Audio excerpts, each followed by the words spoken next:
Welcome to Food for Thought podcast, giving you the tools and resources you need to live according to your own values of compassion and wellness, joyfully, healthfully, sustainably, and deliciously. Today's episode is the magic bean, chickpeas, garbanzos, ceci, whatever you want to call them. Before we get started, my name is Colleen Patrick-Goudreau. You can find me at joyfulvegan.com, and you can find me on social media. You can find my books wherever books are sold, and you can join me in my online cooking classes or in my all-inclusive trips around the world.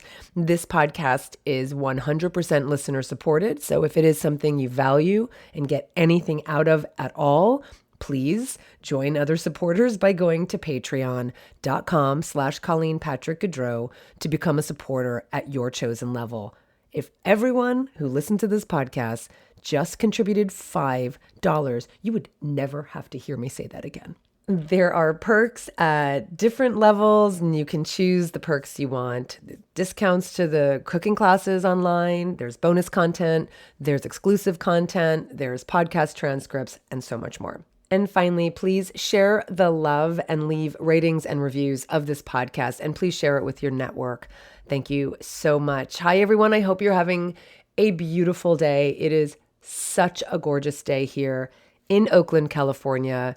It's sunny, it's spring, everything smells amazing. Babies are being born all over the place. I mean, probably human babies, but I see the animal babies, the non-human animal babies. We have some pregnant deer, and I think we have some pregnant raccoons because they're quite rotund, and I think there's babies in that body, and it's amazing. So I hope you're having a beautiful day. I've mentioned the trips, Joyful Vegan trips, and we have only one spot left for Tuscany this year, and then it is sold out completely. And we do have spots for Rwanda. So do take a look at joyfulvegantrips.com and see if you want to come to Rwanda, an incredible place to see mountain gorillas and chimpanzees and golden monkeys, and all around just visit an incredible country.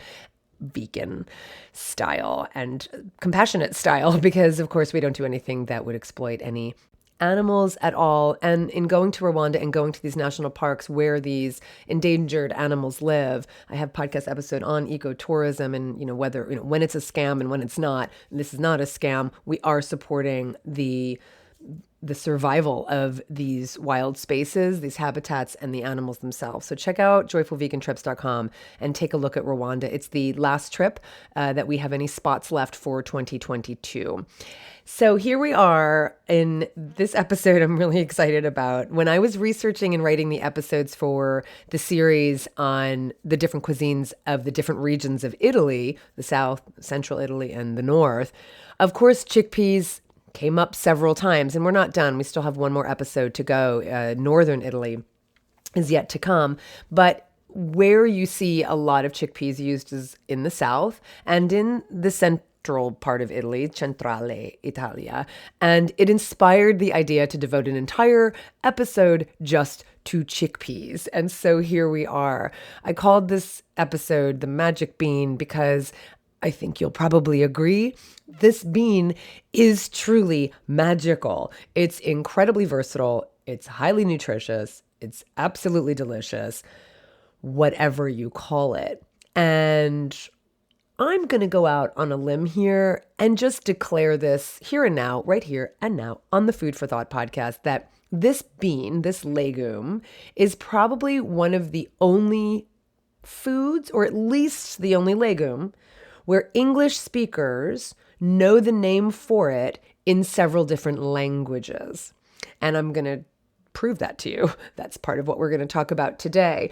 And to understand why we have so many words for this little legume, we just have to look at its origins and its journey around the world. Now, obviously, every food is going to have a different name in different languages, but my point is that we know, as English speakers, we know the name for this bean in those languages. You probably don't know the name for, I don't know, kidney beans in other languages, but you know the name of the chickpea in so many different languages. So let's talk first about the Latin name for this bean, and it's related to where it takes us to English and Italian, et cetera, and French. So the Latin name, I'm no Latin speaker. I mean, there's not a lot of Latin speakers, but I don't know my Latin very well. I would know how to pronounce this in kind of ancient Latin, in the sense that cicer, that's the first part of the term for this species of legume. It would be, I'm just going to just say cicer, but that's not how it would be pronounced. It would be cicer is how it would have been pronounced in like properly in Latin. The C's in Latin were hard. So cicer is how it would have been pronounced. So Cicer reticulatum is the Latin name for the wild species of the domesticated Cicer arietinum. So Cicer arietinum would be the Latin term, the botanical name, but better known as the chickpea. This legume is native to Turkey, where it is believed they were first domesticated. The chickpea was first domesticated. It was cultivated by the ancient Egyptians. It was transported throughout the Mediterranean by the Phoenicians and spread throughout the Levant, which includes not only present-day Turkey, but also present-day Syria and Lebanon, Jordan, Israel, Palestinian territories in 6000 BC. So this is when this legume was being spread all around the Levant and the Mediterranean, 6000 BC. And then it went to India around 3000 BC. And because so many cultures have counted them as part of their cuisine for centuries, many utilized the name, the Latin name, Cicer arietinum, early on, including the Egyptians, the Romans, the Greeks. We see Turkish, Spanish, French, and eventually English draw from that Latin term. So let's start with the meaning of the Latin name for this little legume. Cicer arietinum means pea, that's Cicer, like that's pea, that looks like a small ram. That's basically what it means, reflecting the fact that the shape of this adorable legume somewhat resembles a ram's head. So if you take a look at the bean, you know, it has these little pointy parts, and that is what someone was naming this. It's another etymology, saw a little ram's head. I love that. Whether you do or not, that's what it's called. And so that is forever in the domesticated Latin botanical name of this bean. Now, you've already seen the Latin word for ram, in this case, this arietinum, because you know the astrological sign Aries, or the constellation Aries, Aries. And you can see that in the beginning of this word, Arie, tinum, right? Arie, and then you've got Arie for Aries. And its symbol, Aries' symbol, is the ram. So that's why Aries is called Aries, because the constellation resembles a ram. And if you're curious about more constellations named after animals, there is an episode in my limited run podcast called Animology. There's an episode on all of the constellations and astrological signs, not just Western, but also Eastern, named after animals. So it's really fun. So anyway, so that's the Latin word. And so you have the Latin word cicer, meaning pea. Again, cicer. And you can also see that root in the famous 1st century AD Roman orator Cicero. So if you look at Cicero's name, that has that same cicer, right? But we say Cicero. It would have been pronounced Cicero, to be honest. But legend has it that he got his name from this little bean because his family grew chickpeas, so Cicero. Now, I'm not going to harp on the fact that the C would be pronounced with a hard K sound, but I just think it's interesting here, just so you have this connection, so you understand it. This isn't a Latin lesson at all, but it's interesting because if you look at Caesar, so we use the soft S sound for the beginning of Caesar, who obviously was the emperor in, again, kind of 1st century Rome. And we say Caesar, but actually his name then would have been pronounced Kaiser. And that's where the word Kaiser, the German word Kaiser, meaning emperor or ruler, comes from. It comes from that pronunciation. So it actually would have been Kaiser. So that word is it goes directly to German as we know it today as Kaiser because of that pronunciation. So that's why I'm saying Cicer would have been pronounced Cicer. But over time, many languages had sound changes, including English and including Italian. And so eventually that chicker became ceci. So C in Italian, when it comes typically before an E or an I, it's the CH sound. Now, RCH in English, I'll say our, but in English, the CH sound is the ch sound. And that's why so many English speakers say bruschetta or bruschetta, because they see the CH and they think it's pronounced the way it is in English, but that's not so. In Italian, the ch sound comes from CI or CE, it's chi or che, and the CH sound in Italian is a hard K sound. That's why it's pronounced bruschetta or Chianti. Like that's how it's, CH is a hard K sound.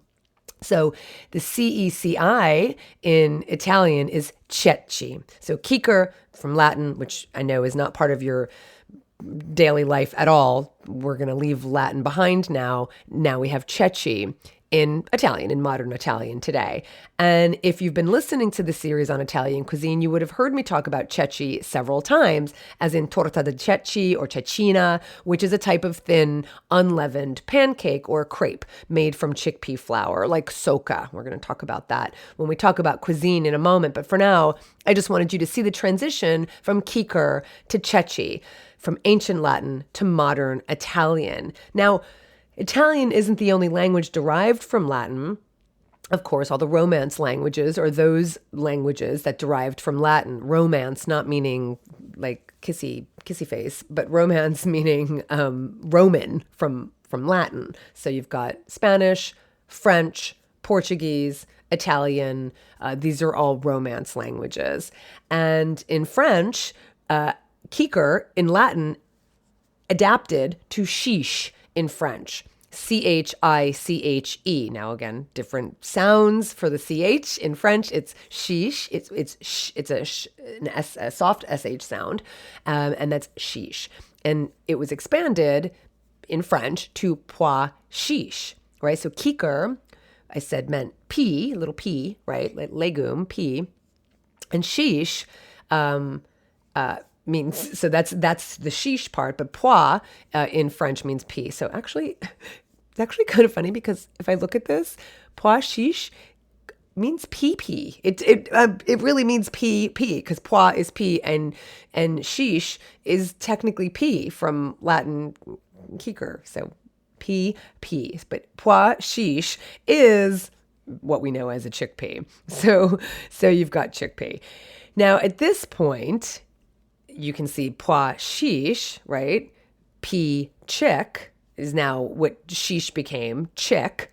And pois chiche moved to English and swapped it around. So English swapped it around in Middle English to chiche peas. Now you can see how this is starting to get to our chickpea. So this little legume traveled across the English Channel from France to basically Britain. At the time would have been much earlier than that, would have been Britain at the time, but you get the idea, to England. And pois chiche became chiche peas. So Middle English, was very influenced by French, because the Normans went to England and invaded and succeeded. And so Middle English is informed by French in many ways. So that became chiche peas. Now, thanks to an unlucky resemblance to a plural, so it's very interesting, P-E-A-S-E was perceived as a plural, right? Because you can see that like P-E-A-S-E looks like it's plural. Today, we would say P-E-A-S is the plural in English for a singular P, P-E-A. But peas actually was a singular, but people mistook it for a plural. And so it led to the conclusion that chiche peas referred to many, and that one chiche peas would be a chiche pea. And so chiche eventually got changed in the pronunciation to chick, and peas basically became pea. And that's how you have chickpea. That's how you have chickpea. So pois chiche in French to chiche peas in Middle English to chiche pea and to chickpea in modern English. In modern English, The British tend to refer to them as chickpeas, right? And I'm going to guess, and you can tell me, I'd be very curious to know that would be prevalent also in Australia and Canada. Whereas in American English, in the United States in particular, garbanzo, I mean, it's obviously from Spanish, garbanzo bean is used. In the US, it tends to be a bit more interchangeable. You find both garbanzo bean and chickpea, whereas, tell me if I'm wrong, but my understanding is that in Great Britain, it would be mostly chickpea, right? And so in the US, you've got garbanzo bean and chickpea, which brings us to another word for chickpea, and that's garbanzo. It's not surprising that garbanzo would be more commonly used in American English, especially in the US, because of its proximity to Mexico, a Spanish-speaking country, which is a hint that the word garbanzo is a word from the Spanish language. Now, you're probably thinking, wait a second, Spanish is also a Romance language, so why, derived from Latin, so why isn't it a variation of, kicker? And it's because the Spanish word for chickpea isn't derived from Latin. The Spanish word, garbanzo, it's from garbanzo, which is said to be derived from either Greek or Basque. So Basque is an ancient language still spoken in the Basque region today, the Basque region between northern Spain and western France. And so there's not certainty, but it appears that the word garbanzo is derived from a Basque word, garbanzo, which literally translates to dry seed. And so there's a pretty good case to be made that that's the same word in Basque that then went into Spanish. The word entered English unchanged from Spanish, and today we have garbanzo. We anglicized it saying garbanzo, but garbanzo it's a Spanish derivation. Another word that means chickpea, that's another loan word directly from another language, though it has a slightly different meaning in English, is the word hummus or hummus, which is Arabic for chickpea. Now, we use the word hummus. We don't say hummus. My friend who's Israeli always laughs at our anglicized hummus because it would be hummus. We use the word hummus to refer to that delicious smooth puree of mashed chickpeas and tahini and oil and lemon juice and garlic. But the word hummus entered the English language around the mid-20th century from the Arabic hummus, meaning chickpea. In Middle Eastern countries, and also more recently elsewhere, the full name in Arabic of the aforementioned spread is hummus bi tahina. So the whole spread would have been called hummus bi tahina because hummus meant chickpea. So it's basically chickpeas with tahini is what the dish would have been called, because they wouldn't have called it just hummus because that just means chickpea. So hummus bi tahina is what it would be called in Arabic. But today what we did in English is we shortened it and we just took hummus to refer to the spread itself, not the name of the bean. Does that make sense? So it's still, hummus is still just the name of the bean in Arabic. But in English, we say hummus to refer to the spread. To refer to the spread in Arabic would be hummus bi tahina. So I hope that makes sense. But I think it's really interesting because we know that word we say it all the time. We say hummus all the time. I mean, I say it a lot because I eat it a lot and I make it a lot. And I know you say it a lot too. Very common, very well known, very delicious spread food. But did you know that when you just said hummus, you were saying chickpea? You were saying chickpea.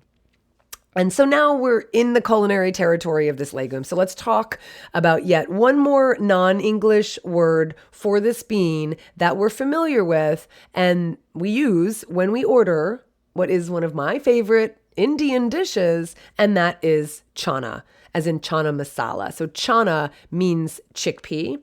And masala means mixed spices in Hindi, right? So you've got Chana Masala, basically just means mixed spice chickpea dish. Chana, the word chana in Hindi is from Sanskrit, meaning chickpea. Now, I'm cheating a little bit here because we don't tend to use the word chana in English to refer to chickpea very often. But I just wanted to show you how many words you know for chickpea, even if you don't know Latin or Italian or French or Spanish or Arabic or Hindi or Basque for that matter, right?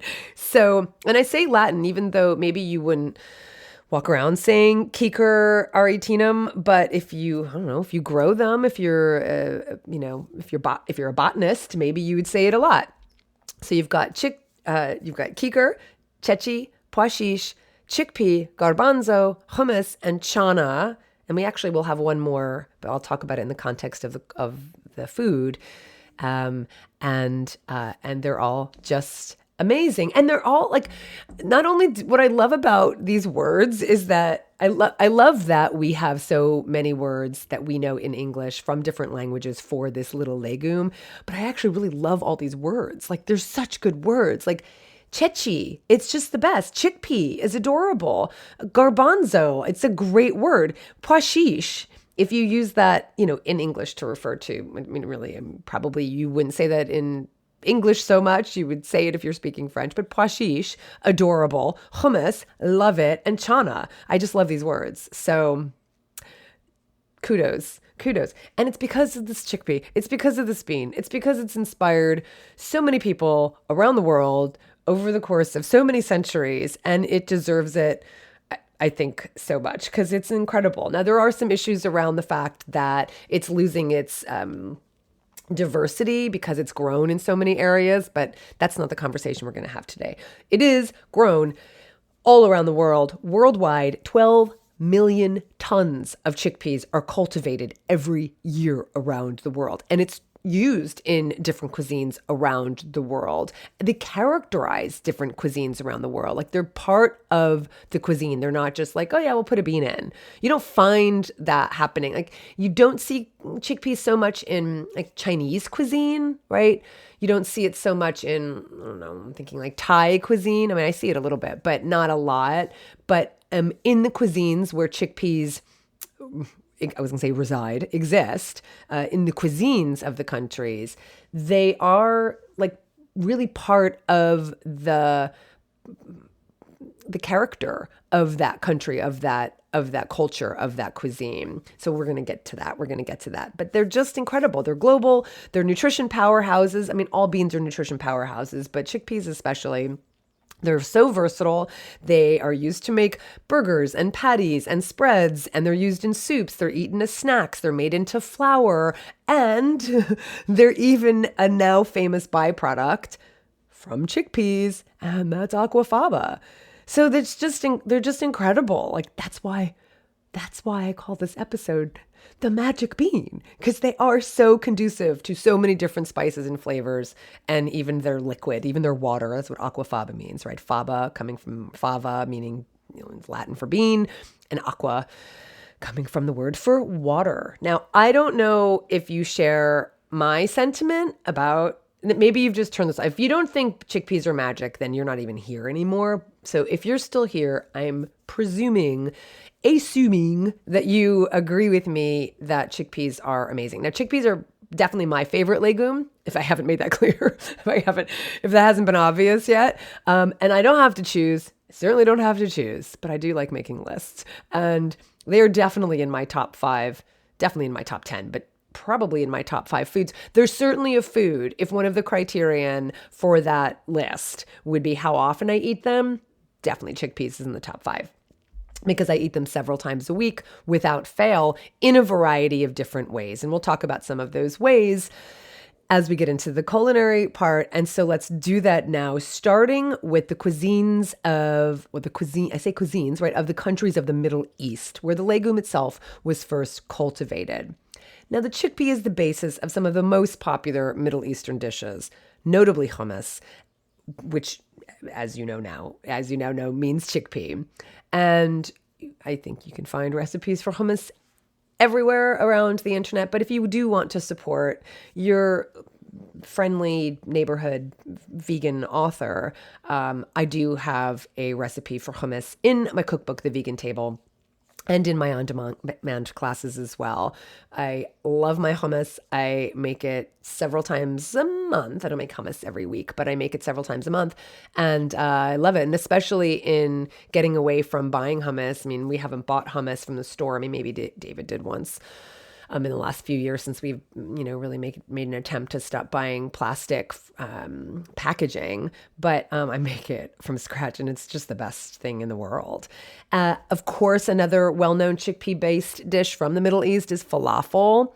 And I'm not going to lie, one of the things I cracked in 2020 was falafel. I had there is a falafel burger kind of patty recipe in the vegan table, but I really wanted authentic falafel that wasn't deep fried. And that's what I worked on. One of the things I worked on in 2020, and I cracked it. And I am thrilled by that. And I do have that recipe in my on-demand Middle Eastern cuisine cooking class. You can find it at joyfulvegan.com.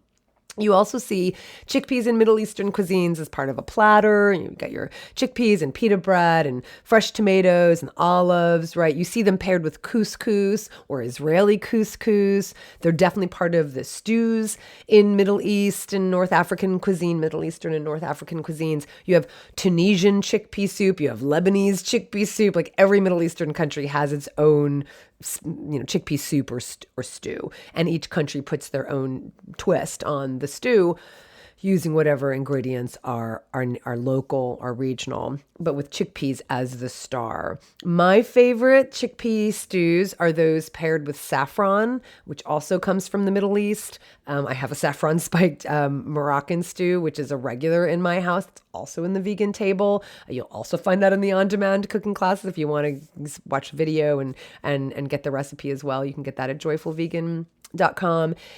And of course, you have the famous chachouka from Algerian cuisine, so more North African, which is a thick stew that's often served at festive celebrations, holidays. Now, no doubt, animal flesh would be added to a chachouka in Algeria in kind of traditional Algerian cuisine. But vegetarian chachouka is not uncommon at all. And the star is chickpeas, along with spices and tomatoes and chopped onions. You'll find potatoes, zucchini, carrots. So it depends on the season, depends on the area. Again, it depends on the family. When I was inspired to do the whole series on Italian cuisine because it's so regionalized, that's the case in so many countries. And Italian cuisine is just more of a specialty for me. I could do the same series on France, on, Algeria, on Spain, right? I mean, on so many different countries. I mean, every country, almost every country has traditional cuisine that really is regionalized. Like it is about, what's grown in that area, what people were able to afford, what spin a specific family put on that dish. And that's going to be everywhere. Now, I don't feel qualified to do that same series for other countries. I certainly don't feel qualified to speak the languages. But you'll find that here with this chachouka, it really does vary depending on the region you're in Algeria. The word chachouka, which is another great word. I wish it meant chickpea because that would just be another. I'm just going to say chachouka every day because it's just such a great word. But it means in an Algerian dialect, tearing into small pieces, because there's a flatbread that is indeed torn into small pieces and served with or in this stew. In chachouka. So chachouka means tearing into small pieces because it's referring to that flatbread. But chickpeas are definitely the star. Chachouka.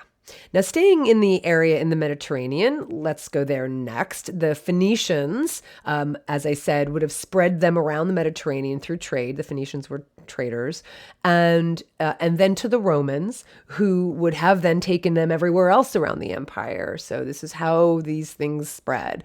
Now, remember in our Southern Italian cuisine episode, we talked about how much the cuisines of Southern Italy, or the cuisine of Southern Italy in the different regions, is so greatly influenced by Arab cuisine and North African cuisine because of the South's proximity to the Mediterranean ports, especially Naples, Napoli, which was a massive trading port centuries ago. And so you've got all of these Middle Eastern and North African flavors in Southern Italian cuisine. That's very, very common. But in general, chickpeas were an important part of the Cucina Povera school of cooking all around Italy. I've talked about Cucina Povera in a lot in our Italian cuisine series, and that concept of food for the poor, the food that's like from the earth, is also seen in other countries, but specifically, we're talking about it in Italian cuisine. And chickpeas were a huge part of Cucina Povera thanks to their high nutritional value and their low cost. Now, the Romans definitely ate them. They sent them packing with the legions. That's how they spread around the world. And ceci at that time, let's call them ceci because now we're in Italy, they would have regarded, even in ancient Rome, ceci as, kind of food for the poor. And you can see this reflected in just beautiful, simple soups that include chickpeas, or beautiful stews, simple dishes that include chickpeas and just vegetables from the area. So you've got pasta e ceci, which just means pasta and chickpeas, pasta e ceci, which is an iconic dish from Rome. You have minestra di ceci alla marchigiana. Marchigiana is the Marche region, we've talked about when we did our Central Italy episode. And minestra, like minestrone, minestra just means soup. So minestra di ceci alla marchigiana means, soup of chickpeas from Marche. And that's one of the things we talked about a lot and we'll continue to talk about a lot in the Italian episodes, which is that so many dishes are named as this from this place, this food from this place. In this case, minestra di ceci alla marchigiana, because the Marche, they would use chickpeas for their vegetable soup, right? Other places around Italy would use other kinds of beans. They may not use ceci, but you've got chickpea soup from the Marche. That's what this means. And every region has their variation of a vegetable soup. Now, chickpeas are also turned into flour to make panelle, which is Sicilian, it's fine, a Sicilian specialty, and ceci di torta, we talked about in Toscana, right? And you see a lot of flatbreads made from chickpea flour all around the world, especially in Italy and the Mediterranean. You see it referred to as farinata. Farinata mean referring to just like flour, socca, torta di ceci, or cecina. It's just a thin unleavened pancake. It's like a crepe made from chickpea flour. It originated in Genoa and later became a typical food of the Ligurian Sea coast, from Nice to Sardinia and the Elba Islands. So it started over here in kind of this northern part. And we'll talk about this more when we get to the northern northern Italy cuisine episode. It's also typical in Gibraltar, where it's called calentita or garantita, which is an Algerian chickpea pie using chickpea flour. Faina is a chickpea flour flatbread popular in Argentina and Uruguay, inherited from the Italian farinata, and it's similar to the socca, which is in Nice in France. And of course, in India, you've got the popular dish bhaji, which are onion fritters made from chickpea flour and spices. So again, the legume is prevalent in so many cuisines, but so is the flour made from the legume. You see it used to make a lot of these flatbreads or pies or little cakes, all from ceci or chickpea flour. Now, sticking around the Mediterranean, of course, you have chickpeas used in the cuisine of Greece as well, prevalent in Greek cuisine. In Greek, the word is revithia. I don't know Greek, but it is revithia. So I'll spell it for you because the name of so many quintessential chickpea dishes in Greece are based on that word. So revithia is Revithia, revithia.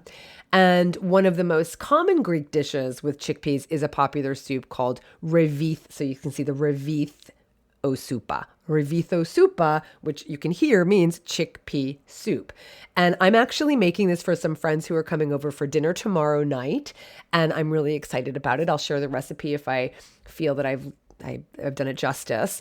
And it's just simple, again, simple soup, chickpeas, and some vegetables. And it's delicious. I've had it, but I haven't made it yet. And I'm excited to make it for our friends tomorrow. So that's revitho soupa. You've got a traditional Greek dish of baked chickpeas called revithada or revithia sto forno. I'm saying that in Italian. That's not how you would pronounce it in Greek. Forgive me. Revithia sto forno.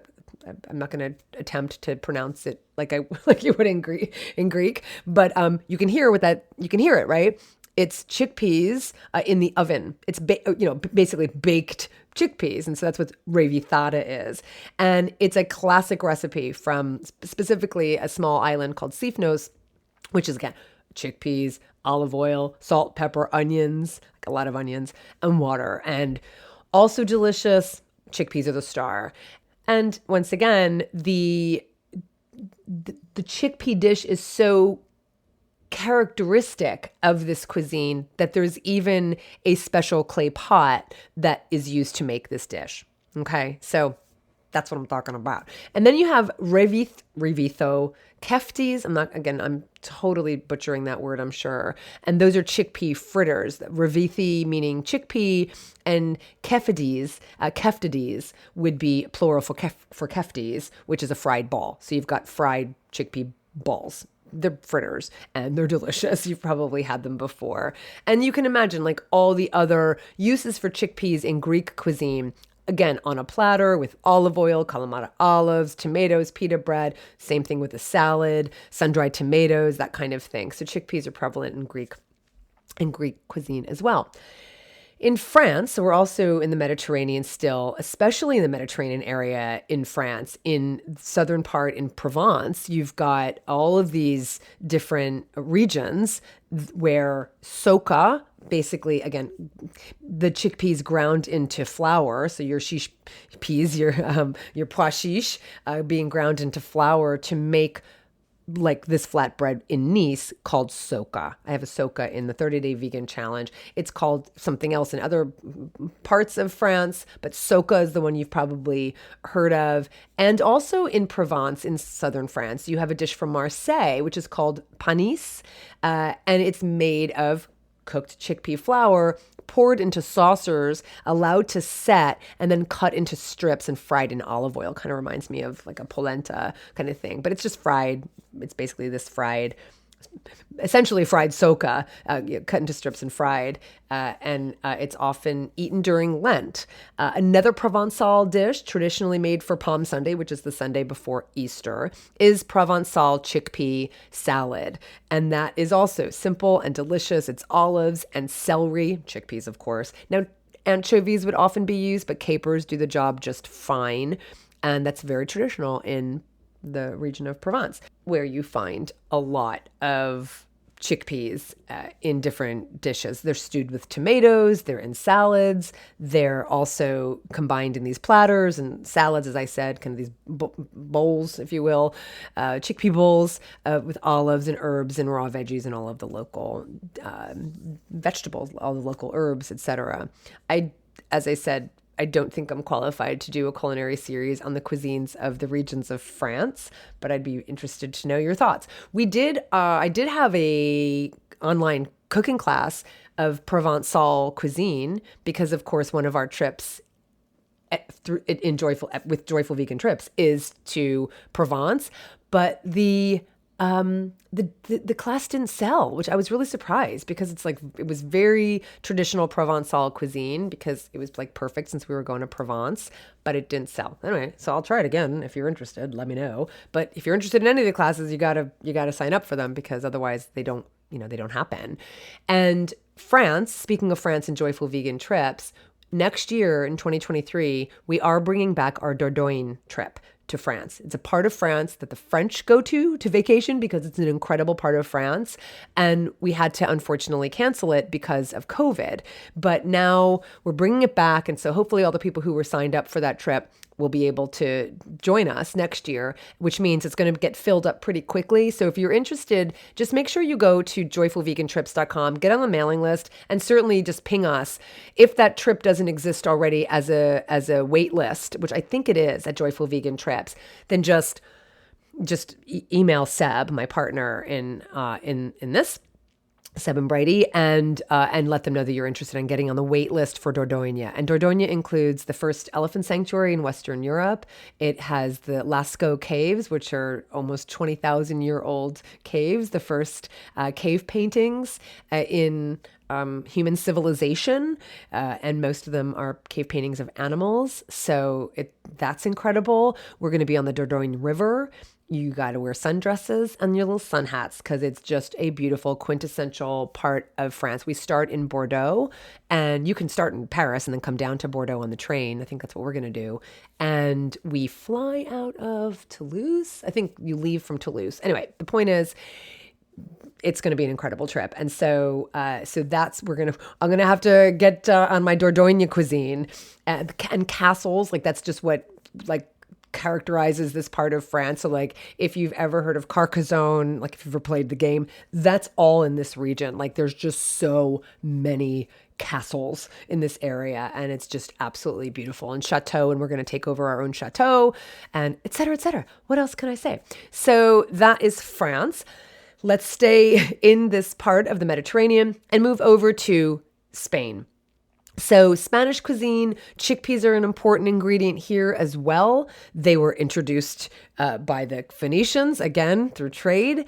And in the winter, especially in a lot of the stews that I'm talking about in a lot of these Western European countries, these stews would be made in the wintertime. I mean, in the Middle East, where you don't get that kind of need for warming stews, you still have those one dish pots, right? Those one dish, clay pot dishes.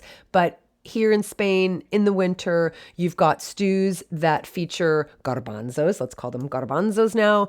And of course, chorizo would be used for these stews and different sausages, but we can make our own plant-based chorizo. We can make our own plant-based sausages, which I do. I have recipes for them. Or we can get store-bought and we can do the same thing. So we can still get the flavors and the meaty kind of chewiness from all of our plant-based sausages, and chickpeas. Again, garbanzos are the star. They're the primary ingredient. And there are a few places where they're really, really famous. Again, it's a very regional country as well. Garbanzos appear daily in one-pot meals. They're in thick soups. They're in, again, these kind of salads, or I'm calling them salads. I'm not just referring to green leafies, but like salads of spices and raw onions and vegetables and chickpeas. And of course, because in Spanish cuisine, there's a lot of strong flavors. I mentioned the chorizo and the sausage. You can do the same thing depending on how you want to flavor it. Use these wonderful Spanish spices and add chickpeas, and you've got a traditional Spanish chickpea dish. Like the cucina povera in Italy, you've got the same in rural Spain. You'd have, the women most of the time cooking up large quantities of garbanzos, and then they would use them in different meals throughout the week. I mean, that's what we do at home here. I'm going to talk at the end about what we do and how we cook them, but we will make a huge batch of chickpeas and have it for the week. We keep it in the fridge, and with them in the fridge already made, we would, add them to soups, add them to salads. I make snacks out of them. You can mash them in and make hummus, and we do this all the time in our house. So this is a very typical thing to do, where you would then add them to a leftover broth, or you'd, dress them with olive oil and vinegar, and you'd put them on a platter and have a salad. One of the quintessential soups in Spain, again, you've got Andalusian chickpea and spinach soup. You've got Valencian chickpea and chard soup. You've got Catalan spinach and garbanzos. So you've got a lot of these, again, traditional Spanish soups and stews made with chickpeas, and also with, and they're not just soups and stews, but there's a tapa, that last one, garbanzos, the Catalan spinach and garbanzos is a traditional tapa in Seville. So you've got lot of chickpea dishes in Spain, but you've also got them paired with chard and spinach, which I will say, which is also very typical in Indian cuisine. There's something about the chickpeas. I think it's the texture of the chickpeas because they've got this wonderful, kind of al dente texture that pairs so beautifully with the soft spinach or chard. And they're both so similar, the chard and the spinach. So tip from the hip, go do that. Go add spinach and chard to your chickpea dishes. So let's move on to India, which is a good segue from there because I mentioned Indian cuisine often uses chickpeas with spinach. I mentioned the chickpea was cultivated in 6000 BC in Turkey and made its way to India in about 3000 BC. So it took a few thousand years, but it's still a very long time. I'm sure it was there, but it started being cultivated around 3000 BC. And as you know, chickpeas are fully entrenched in Indian cuisine. It was one of the first pulses, one of the first legumes eaten in India, and it remains popular today, especially in curries and just all of the popular vegetarian, vegan foods in Indian cuisine, and served either in curries, in soups, in stews, but also with a variety of breads or steamed rice. We already mentioned Chana Masala, which is the traditional one-pot chickpea dish, which, as I said, means just mixed spiced chickpeas. And we mentioned the bhaji made with chickpea flour, the onion fritters. And you also have chickpeas in a lot of dishes. It pairs so beautifully, I mentioned, with the spinach, but also with coconut milk and with curry spices. Curry, again, just meaning a mixture of spices, but you've got a lot of variety. And you also have chickpea flour used to coat vegetables before deep frying them to make like pakoras, for instance. And interestingly, chickpeas in India, the chickpea flour, I should say, in India, is also used to make desserts. So there are a lot of sweet desserts in Indian cuisine that uses chickpea flour. You've got like chickpea fudge, essentially, using chickpea flour. I mentioned that we don't really see chickpeas in a lot of other Asian countries, mostly in southern, Asia through India, but not as much in Eastern Asian countries like China or Japan or Taiwan or South Korea, etc. But you do have a chickpea tofu salad, a traditional Burmese salad that's prepared with chickpea-based tofu and a pungent dressing. So that's really interesting. Also in Burma and Myanmar, you have this Burmese tofu, which uses chickpea flour to make this tofu. Yes, my interest was piqued when I found out about that, and I'm going to look into how to make that. But typically you wouldn't see chickpeas used in other Asian cuisines.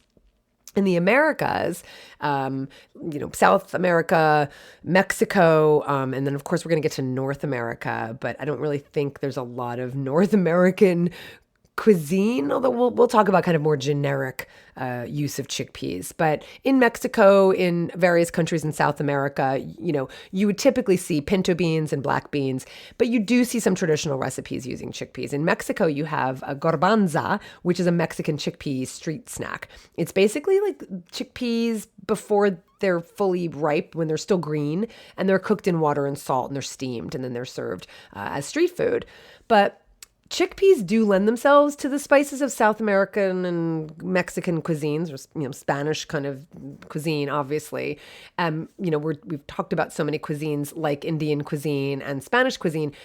The point being that chickpeas really lend themselves to spicy flavors along with the chickpeas. So again, just super versatile. And then you've got kind of generic chickpea cuisine, right? Because they're so versatile, to make just chickpea burgers or patties. And you could use whatever spices from around the world to make your burgers and patties. Of course, better than tuna. It was probably one of the first dishes I ever made with chickpeas. I'm thinking, especially when I became vegetarian and vegan, it's wonderful to use chickpeas to make your better than tuna, because they're also flaky.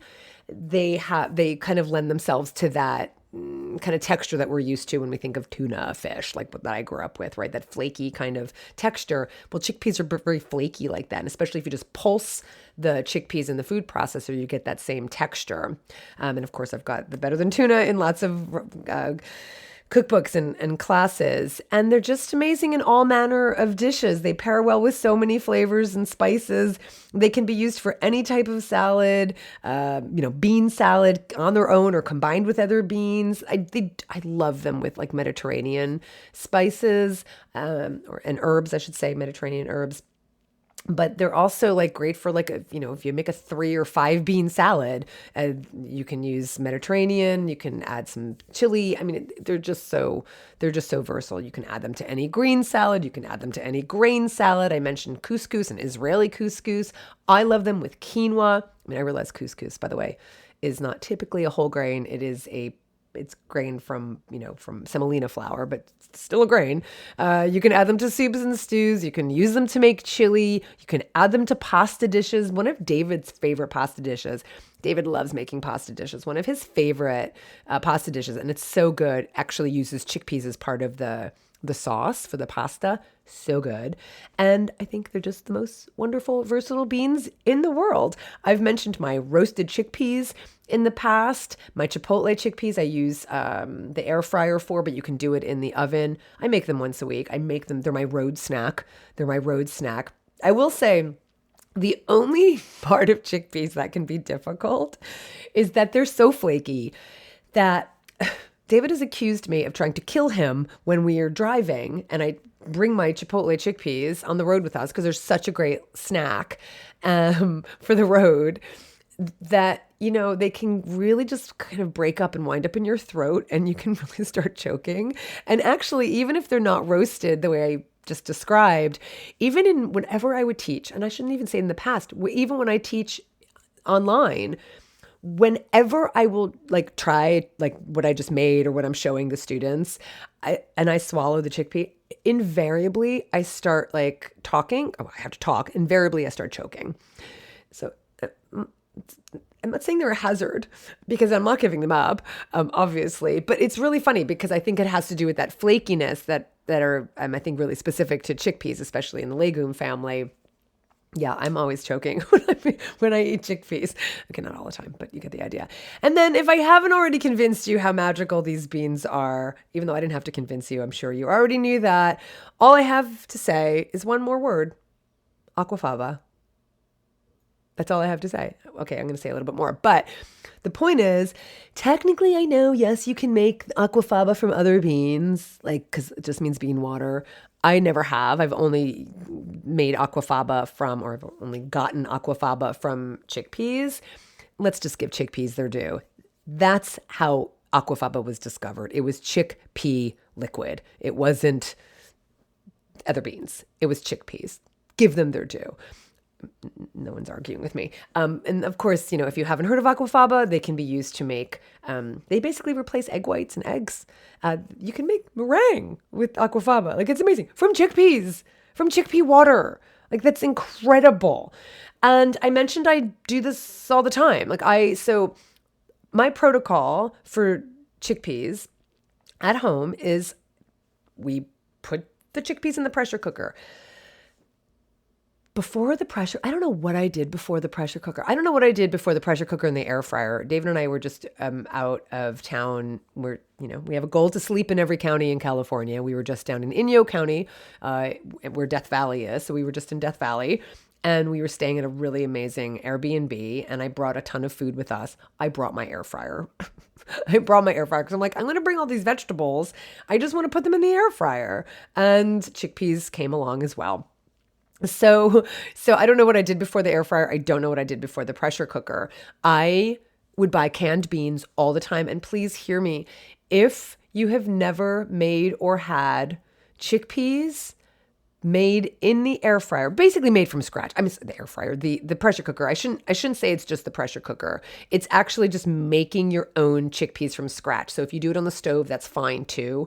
But telling you, I promise you, you have never tasted a chickpea the way a chickpea should be tasted if you've only had canned chickpeas. And I ate canned chickpeas all the time until I stopped. The only time I have bought canned chickpeas in the last 5 years is for Aquafaba when I needed it to be foolproof because I was teaching Aquafaba meringue in a cooking class. And you can make Aquafaba. You can absolutely get Aquafaba from beans made from scratch, whether it's the pressure cooker or the on the stove. And I can talk about that another time. But the point is, just make your beans from scratch. You are reducing the use of cans. And I know that some people have cans recycled where they live, but not everybody does. So if you can find chickpeas in bulk, you are already like eliminating a ton of packaging. And then just taste-wise, flavor-wise, they're so amazing. Now, we don't soak the chickpeas. We just put the chickpeas right in the pressure cooker. You can soak them first for the pressure cooker. If you're making the chickpeas on the stove, I would absolutely recommend soaking them overnight. But if you're, we don't soak them. Because I told you that tomorrow I'm making that Greek soup for guests, today I am going to put my chickpeas in the pressure cooker. I find that it takes about 48 minutes in my pressure cooker, on pressure on the high setting with that when you don't soak them. But I mean, that's still like pretty amazing considering that I didn't spend any time doing any soaking or anything at all. And they'll be perfect. And then if you want the Aquafaba from the pressure cooker, by the way, just let them sit overnight in the water, turn off the heat and then just let them soak. And then the next morning you will have that thick, viscous Aquafaba. And then I just put that whole thing in. Well, often I'll drain out the Aquafaba and put the Aquafaba in glass jars, and I freeze the Aquafaba. You can also just put them in the fridge if you want to use it right away. It'll be good for a good week. And then we put them in the refrigerator covered with water in a large Tupperware, in a large glass container, and we just use them throughout the week. It's amazing. So there is a lot more to say about chickpeas. You'd be surprised, but I'm going to leave it there and hope that whether you call them by their botanical name, kikar, arietinum, or ceci, or pois chiche, or chickpea, or garbanzo, or hummus, or chana, or revithia, I hope that you enjoy them. If you enjoyed them half as much as I enjoy them, you will just be happy for the rest of your life. That's my promise to you. For the animals, this is Colleen Patrick-Goudreau. Thanks for listening.